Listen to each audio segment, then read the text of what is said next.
Hello and welcome. On May 6, Star India will be making its biggest bet since it launched Kaun Banega Crorepati in the year 2000. Hindi film actor Aamir Khan will be making his television debut on Sunday, and with it, he'll take a shot at rewriting the rules of the Indian TV business. Now, that's not all. Star India has just acquired the rights to All India Cricket up to 2018, and it has exited its news joint venture with the Anand Bazar Patrika Group. What does all this mean for Star India? Is it an inflection point for the company in the Indian market? And what are the views that this corporation has on the Indian broadcast business? To answer those questions and to explain some of those decisions that I've just told you about, I'm joined now on Storyboard by Uday Shankar, the CEO of Star India. Uday, it's good to have you on the show. Thank you. Is it an inflection point for Star India? Because there are so many announcements at different levels that we are seeing. You know, you've crunched everything together, so it looks like a lot of announcements. But you have to see it in the context of the overall strategy of the company. 5-6 years ago, we faced a different set of challenges. The core Hindi business and the flagship channel was coming under pressure. We needed to fix that. Then there was a growth aspiration which was long overdue, and we worked on that. So took the channel to regional Bengali, Marathi, extended it to South India, and then once we extended our footprint to the regional entertainment, which complements the Hindi entertainment in a big way, then we had to look at the next strengthening of the portfolio, and it's been part of that. Would I be right in saying that Satyameva Jayate, the show that you will launch with Aamir on Sunday, is not a program? This is not a programming bet. It's not about Star Plus getting a few more GRPs and things like that. This is about Star India and its reach and scale, isn't it? You're absolutely right.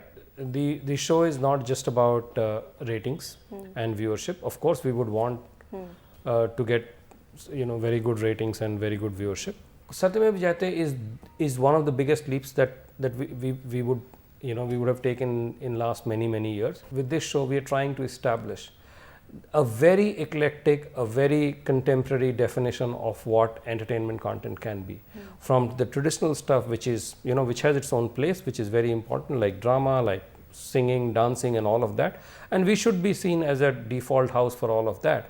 And yet, each time that the society needs to be reflected adequately, you need to capture that through your creativity, and that's what Satyameva Jayate is set to do. Has it been difficult to sell Satyameva Jayate? Because although it marks Aamir Khan's debut on TV, and that is a very big deal, on the other hand, we still don't know what the show is about, so there is probably deliberately a sense of mystery. It seems to be defying genres. We know that Aamir has requested the brands he endorses to stay away from advertising on this show, to even stop using his commercials while the show is on, which is 13 weeks.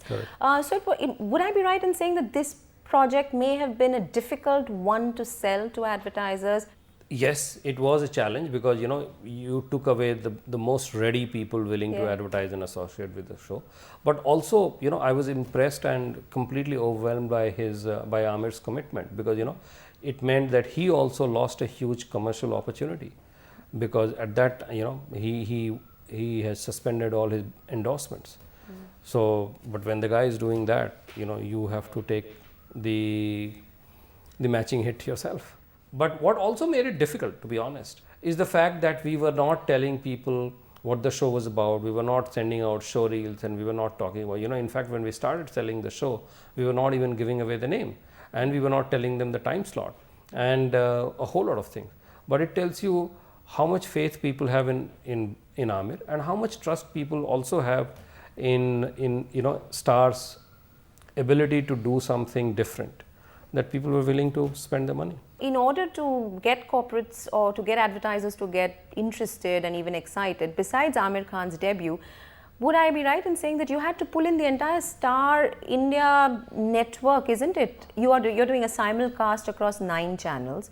You've roped in Doordarshan to do a telecast. So it's almost like a program block. So it doesn't matter what I do, I will see Satyameva Jayate. You're not taking any chances, are you?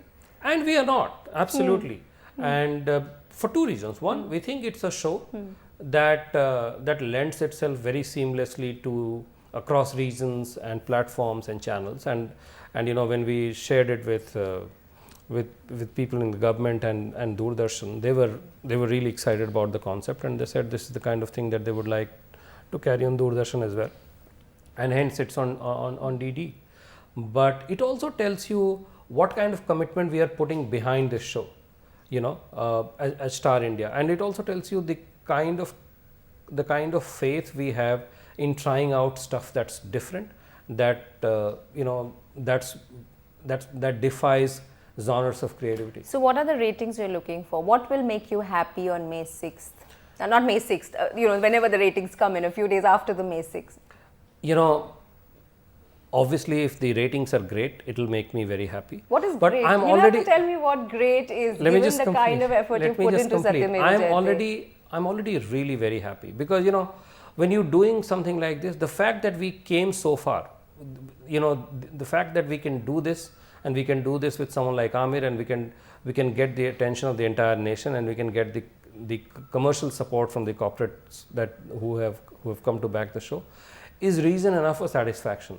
We would want really, really strong ratings, but I have not quantified that for myself, and I'm not I'm not going to be worried about that, because that's a very different beast.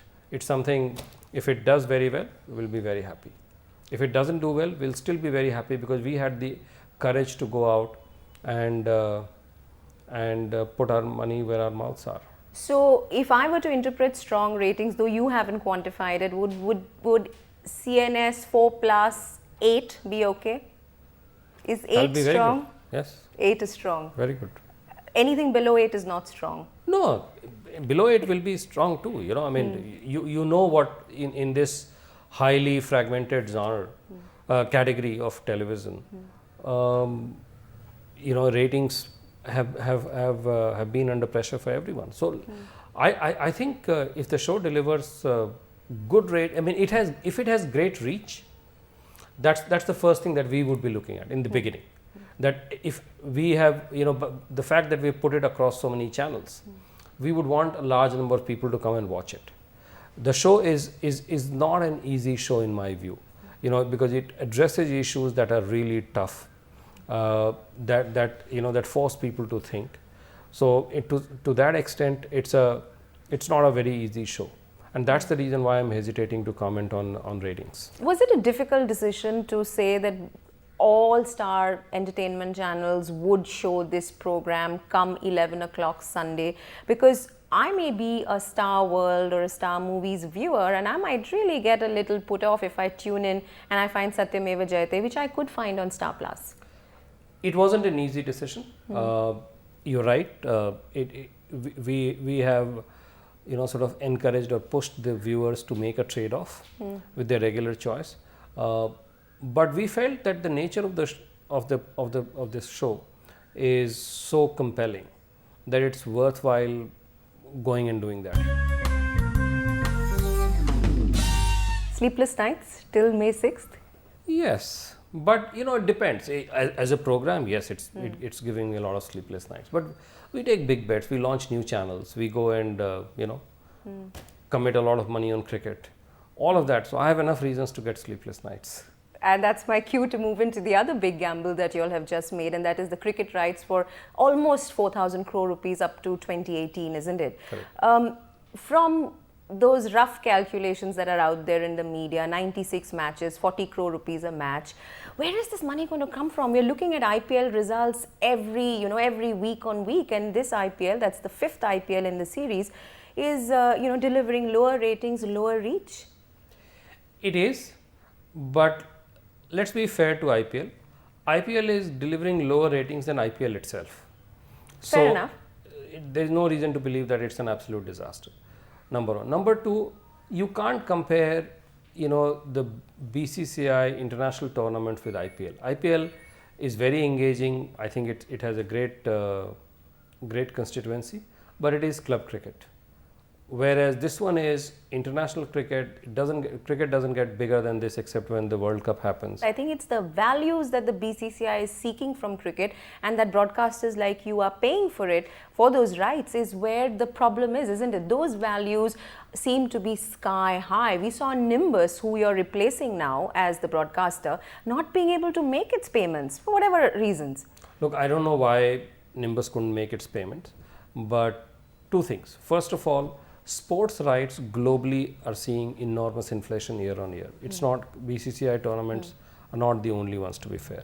Secondly, it's not that we went and committed outrageous sum. You saw there was another broadcaster which was which came pretty close to the same value that we were offering. So I think the inherent power of cricket in this country gives us the confidence that there is value to be recovered. We believe that this story of Indian cricket is going to get stronger, and one key reason for that is that still I think the reach of cricket is defined by the limitations of analog cable capacity. Once digitization happens, and year on year we are seeing 8 to 10 million new cable and satellite homes coming in, both because of DTH taking TV to rural areas, and now with the digitization of cable, I think the reach of cricket is only going to get bigger and bigger. The other thing that on which I personally have bet very big is the fact that cricket has moved away from being a big city and big towns phenomena to upcountry and rural areas phenomena. A large number of cricketers are coming from these parts. So you're pretty confident that you'll be able to keep the pricing power when it comes to cricket, given the kind of investments that you've made. That's the only way we'll be able to to pay back the license fees. So now if I can zoom out a bit from this decision and look at it in the context of Star India's strategy, ever since you had created the joint venture with ESPN, so there have been rumors that pretty soon, one of these days, you all will go your separate ways, okay? And this was a marriage or a partnership of convenience.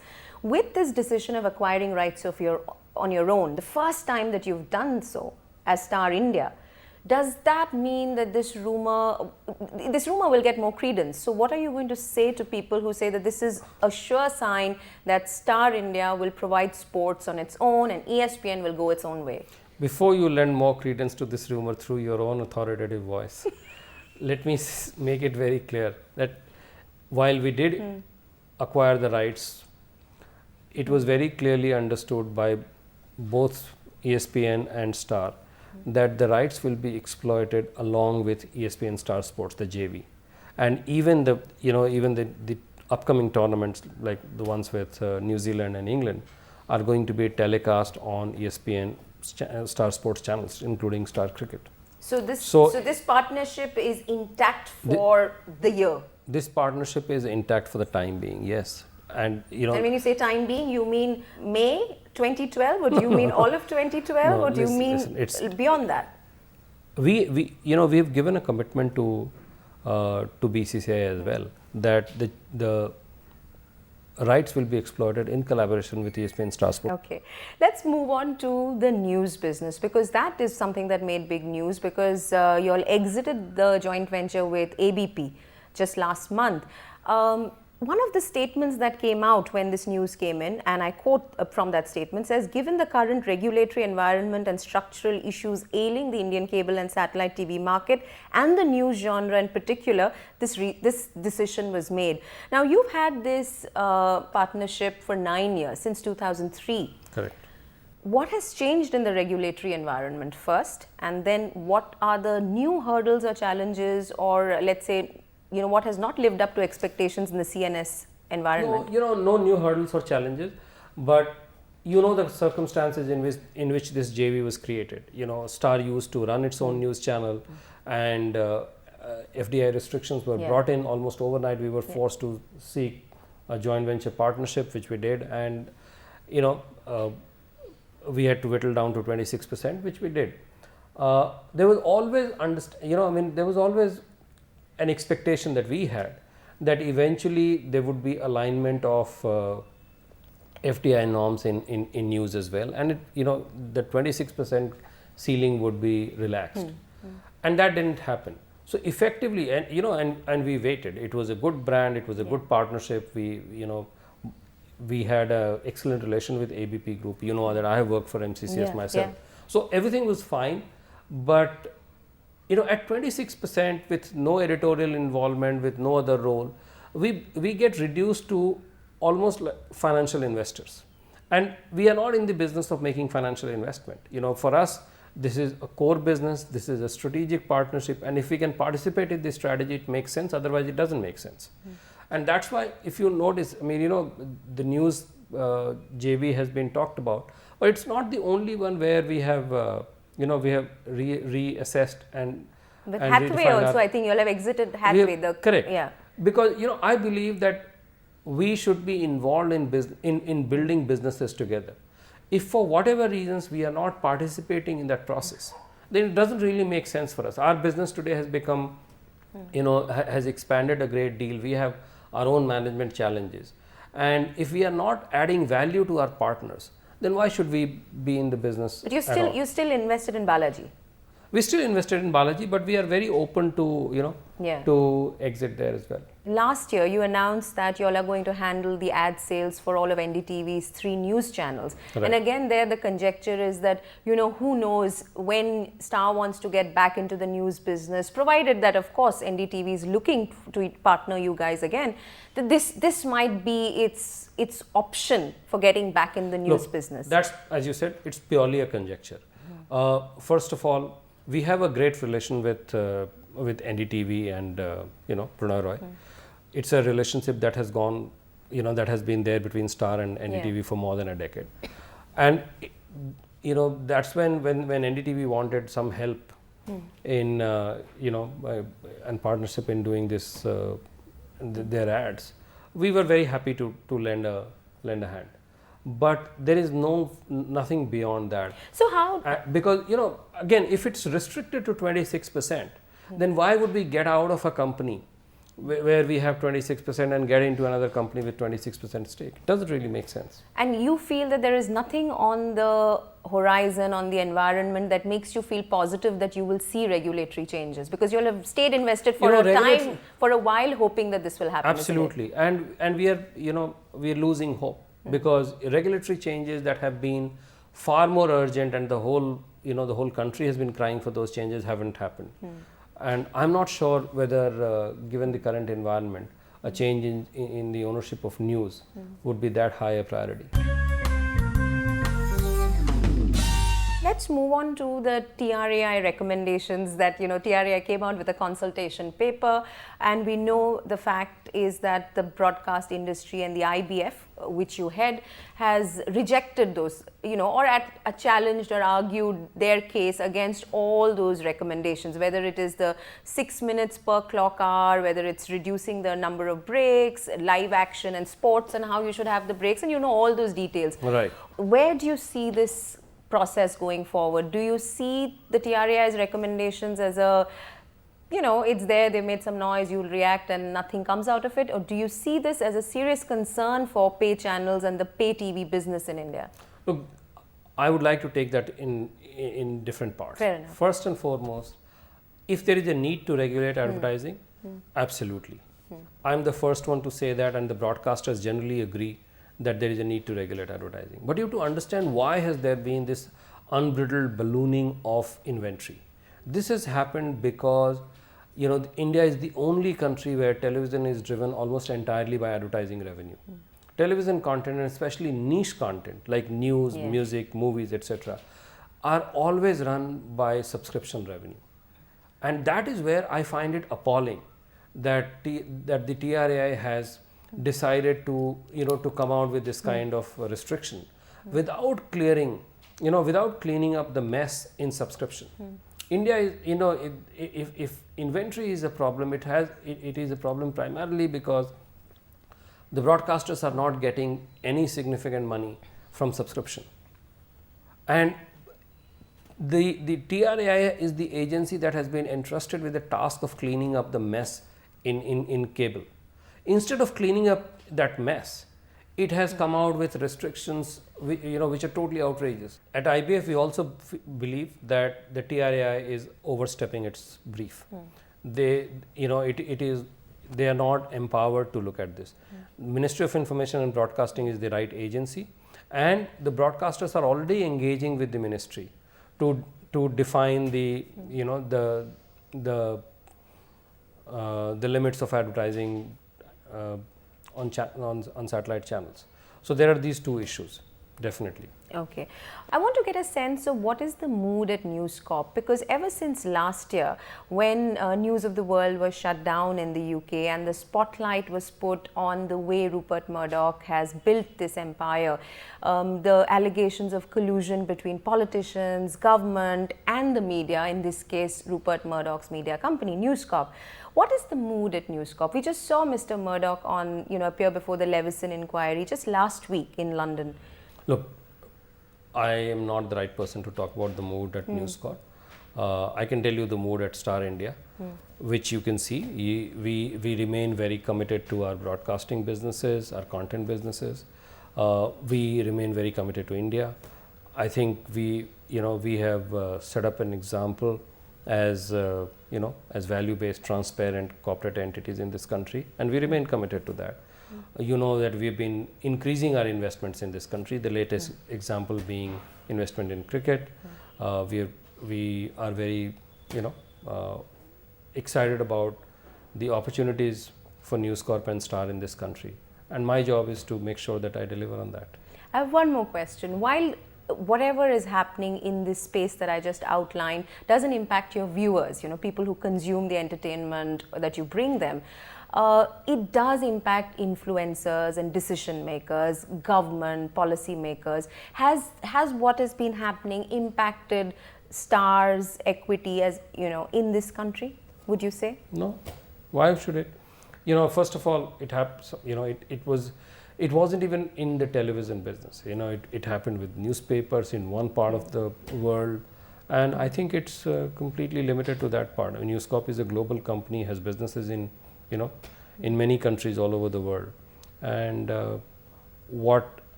newspapers in England have no relationship with the broadcasting business in India, so I don't think that has any impact. So Star India is going full steam ahead?